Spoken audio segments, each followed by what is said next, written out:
सुप्रभात प्यारे बच्चों।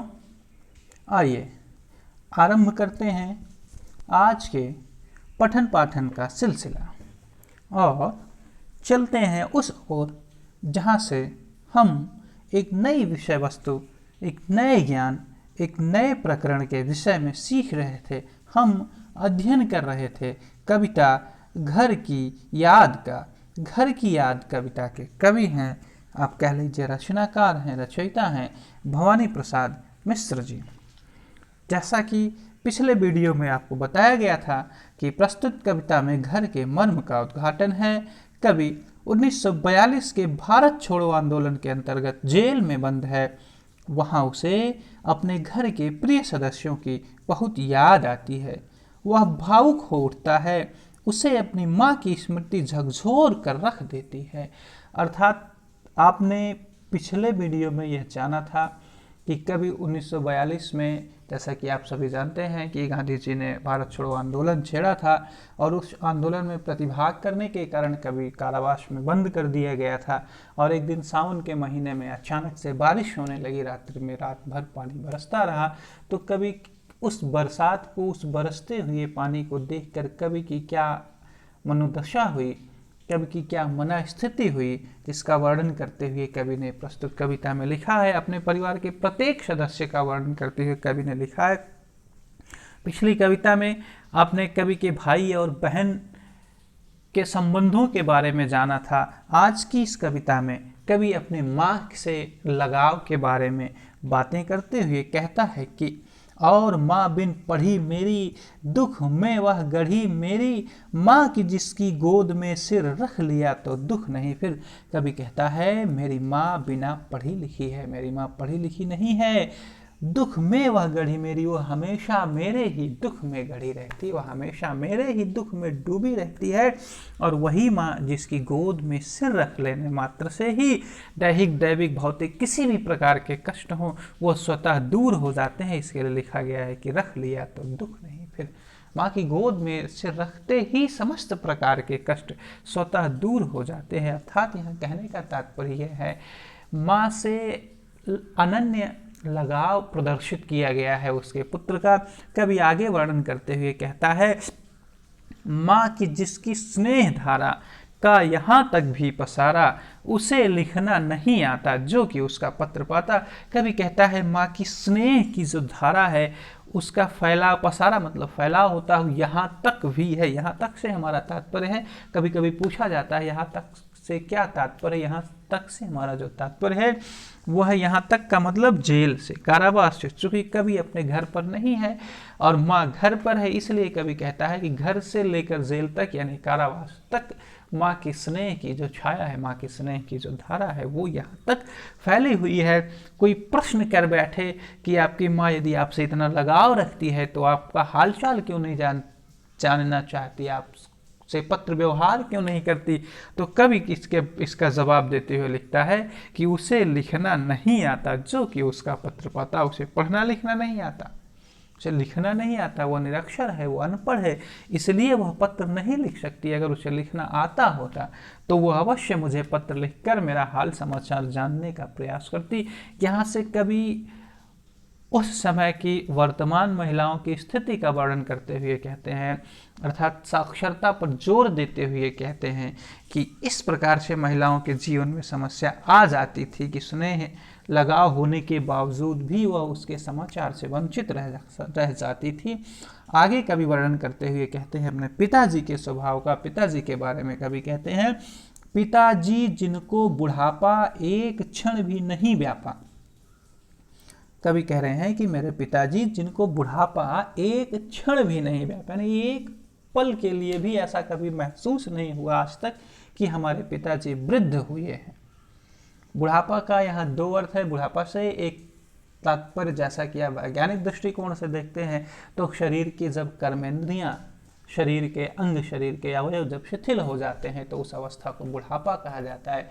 परंतु यहाँ ऐसी अवस्था का वर्णन नहीं है। बुढ़ापा का जब हम साहित्यिक अर्थ निकालते हैं तो साहित्यिक अर्थ में बुढ़ापा का मतलब है कि वह व्यक्ति जिसकी कुछ जानने की, कुछ करने की, कुछ समझने की, कुछ सीखने की क्षमता जिसकी समाप्त हो जाए उसे हम वृद्ध कह सकते हैं, उसको हम बुढ़ापा को प्राप्त व्यक्ति कह सकते हैं। परंतु यहाँ पिताजी के साथ ऐसा नहीं है। हमारे पिताजी में अभी भी जोश, उत्साह, उमंग, अदम्य साहस भरा हुआ है। इसलिए कवि कहता है कि हमारे पिताजी जिनको एक क्षण भी बुढ़ापा व्याप्त नहीं हुआ, वह अभी भी दौड़ जाएं, अभी भी दौड़ सकते हैं, अभी भी खिलखिलाएं, अभी भी खिलखिलाकर हंस सकते हैं। वो मौत के आगे न हिचके, शेर के आगे न बिचके। मौत भी सामने आ जाए तो कदम पीछे हटाने वाले नहीं हैं, शेर से भी युद्ध करने के लिए तत्पर रहते हैं। शेर भी सामने आ जाए तो कभी पीछे हटने वाले नहीं हैं। बोल में बादल गरजता, उनके बोल में गर्जना है, उत्साह है, साहस है, अदम्य विश्वास है। काम में झंझा लरसता, और उनका काम झंझा तूफानी तरीके से होता है, अर्थात उनका काम अत्यंत शीघ्रता से हो जाता है। किसी भी कार्य में वो अपने आप को शिथिल नहीं होने देते।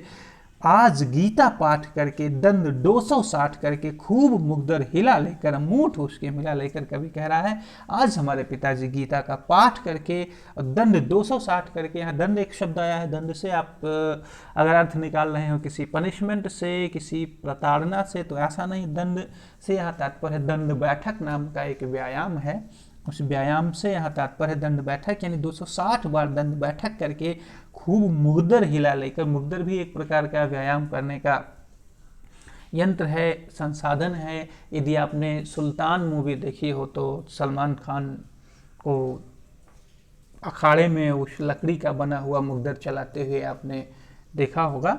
तो वैसे ही कवि कह रहा है कि खूब मुग्धर हिला लेके, यानी उसी मुग्धर को वो हिला करके, उसे मुग्धर को चला करके, उसकी मूठ को मिला करके। अर्थात यहाँ कहने का तात्पर्य ये है कि कवि सुबह सुबह कह रहा है कि सुबह सुबह हमारे पिताजी व्यायाम करके, पूजा पाठ से निवृत्त होकर आज जब कि नीचे आए होंगे, नयन जल से छाए होंगे। आज जब नीचे आए होंगे, इन सारे कार्यों को करके जब नीचे आए होंगे, छत से नीचे आए होंगे, लोगों के बीच में जब आए होंगे, तो उनकी आंखों में आंसू आ गए होंगे। उनकी आंखों में आंसू आ गए होंगे। आंसू क्यों आ गए होंगे, इसका वर्णन हम लोग अगले वीडियो में करेंगे।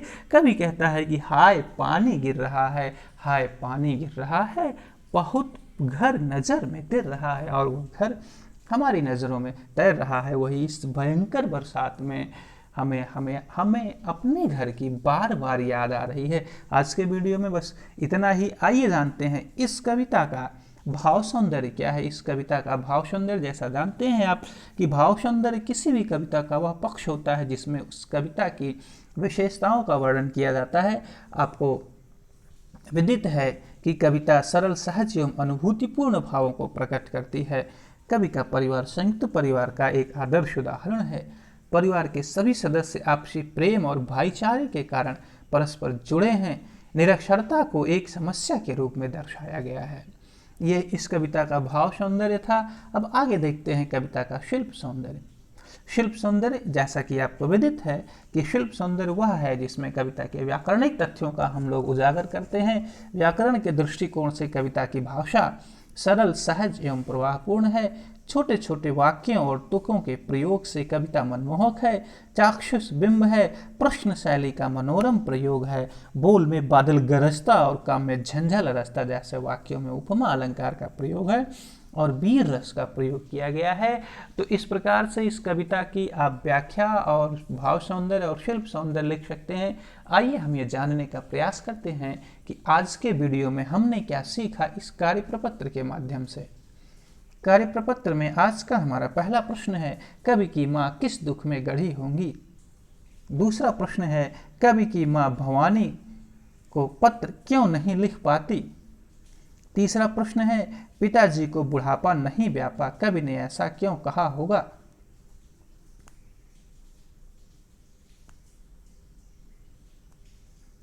कवि की दशा और मनोदशा पर प्रकाश डालिए। धन्यवाद और आपका दिन मंगलमय हो।